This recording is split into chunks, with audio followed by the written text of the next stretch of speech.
Praise the Lord. ஆண்டவராகிய இயேசு கிறிஸ்து நாமத்தினால் உங்கள் யாவரும் வாழ்த்துகிறேன். இன்றைக்கும் நாம் யோசுவா 1ஆம் அதிகாரம் 5ஆம் வசனத்தை தியானிக்க போகிறோம். நீ உயிரோடு இருக்கும் நாளெல்லாம் ஒருவனும் உனக்கு முன்பாக எதிர்த்து நிற்பதில்லை. நான் மோசையோடு இருந்தது போல உன்னோடும் இருப்பேன். நான் உன்னை விட்டு விலகுவதுமில்லை, உன்னை கைவிடுவதுமில்லை. இங்க பார்த்தீங்கன்னா கர்த்தர் யோசுவா பார்த்து சொல்றாரு, நீ உயிரோடு இருக்க எல்லா நாளும் சரி, நான் உன்னிட்டு விலக மாட்டேன், கைவிட மாட்டேன். யாராலும் உன்னை எதுவும் பண்ண முடியாது, உன்னை எடுத்து நிற்க முடியாது. நான் மோசே அற்புதமாக அதிசயமாக இஸ்ரேல் மக்களை வழிநடத்துறதுக்கு உதவி செஞ்சனோ, அதே மாதிரி அவங்களுக்கு வாக்கு பண்ணினா அந்த கானான் தேசத்துக்கு இந்த எல்லா மக்களையும் வழிநடத்துறதுக்கு உதவி செய்வேன், எப்போவுமே உங்க கூட இருப்பேன் அப்படின்ட்டு அவனை திடப்படுத்துறாரு. இங்கே பார்த்தீங்கன்னா நம்ம இதுக்கு வேதாகமத்தில் இன்னொரு எக்ஸாம்பிள் பார்க்கலாம். தானியல் பற்றி பார்ப்போம்.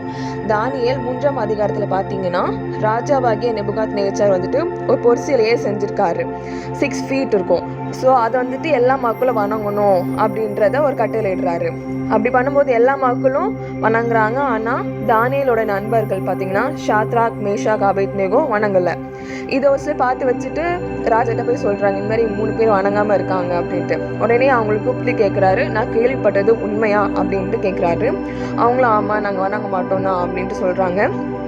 அதுக்கு உடனே ராஜா சொல்கிறாரு, உங்களுக்கு ஒரே சான்ஸ் தரேன், இந்த மாதிரி எல்லா இன்ஸ்ட்ருமெண்ட்ஸும் அவங்க வாசிக்கும் போது நீங்கள் வணங்கணும். அப்படி வணங்குனீங்கன்னா விட்டுருவேன், இல்லைன்னா இந்த எரிகிற அக்னி சூளையில் அவங்களை போட்டுருவேன் அப்படின்ட்டு சொல்கிறாரு. ஆனால் ராஜாவோட மிரட்டலுக்கு அவங்க பயப்படலை. உடனே சரின்ட்டு எல்லா இசைக்கருவிகளை அவங்க வாசிக்கும் போது எல்லாரும் வணங்கும் போது இவங்க வணங்கவே இல்லை. ராஜாவுக்கு ரொம்ப கோவம் வந்துடுச்சு. உடனே அக்னி சூளையை வந்துட்டு 7 மடங்கு அதிகரிக்க சொல்லிட்டாரு. கோபத்தால் அப்படி பண்ண சொன்னார். சொல்லிட்டு யார் தான் அவங்களை காப்பாற்றுறான்னு பார்க்கலாம், எந்த கடவுள் தான் அவங்களை காப்பாற்றுற பார்க்கலாம் அப்படின்றது சொல்கிறாரு.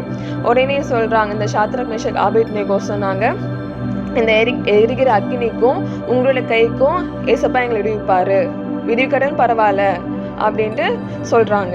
உடனே இவர் கோவப்பட்டு இராணுவ வீரர்கள் கூப்பிட்டு இவங்களாம் அந்த அக்னி சூளையில் போட்டுருங்க அப்படின்ட்டு உடனே 3 பேரை காட்டி போடுறாங்க.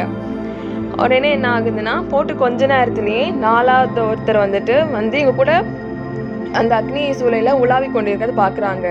ராஜாக்கு ஒரே ஆச்சரியம், என்னடா நம்ம 3 பேரை தான் போட்டோம், பார்த்தா 4 பேராக இருக்காங்களே, எந்த இதுவும் சேதம் இல்லாமல் நல்லா உலாவிட்டு இருக்காங்களே, உலாவி கொண்டு இருக்கிறாங்களே அப்படின்ட்டு ஆச்சரியப்படுறாரு.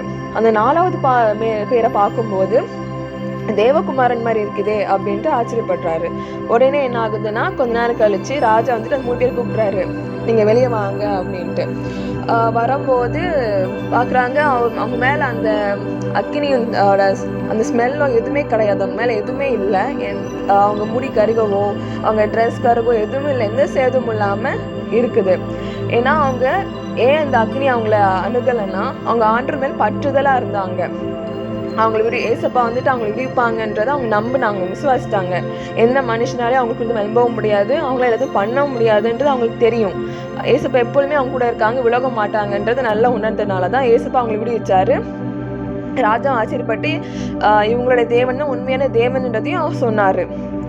ஓகேங்களா? அதே மாதிரி தான் நம்மளே வாழ்க்கையிலும் சரி, நம்மளுக்கு விரோதமாக மனிதர்கள் எழும்பலாம், ஆனால் அவங்களால எதுவும் நம்மளை எதுவும் பண்ண முடியாது, அவங்களால எந்த பாதிப்பும் எந்த சேதமும் வராது. நம்ம உயிரோருக்கு ஒவ்வொரு நிமிஷமும் ஏசப்பா நம்ம கூடவே இருப்பார். அதை நம்ம நம்பணும், விசுவாசிக்கணும், தைரியமாக இருக்கணும். ஏன்னா நம்ம டெய்லிக்கும் இந்த வசனத்தை அறிக்கையிடணும். யோசுவா 1:5 நம்ம அறிக்கையிட்டே இருக்கணும். ஏசப்பா நீங்கள் மோசையோடு இருந்தது போல என் கூட இருங்க, உன்னை விட்டு விலக மாட்டேன், கைவிட மாட்டேன்னு சொல்லியிருக்கீங்களான்னு சொல்லிட்டு டெய்லிக்கும் அறிக்கையிட்டே இருங்க.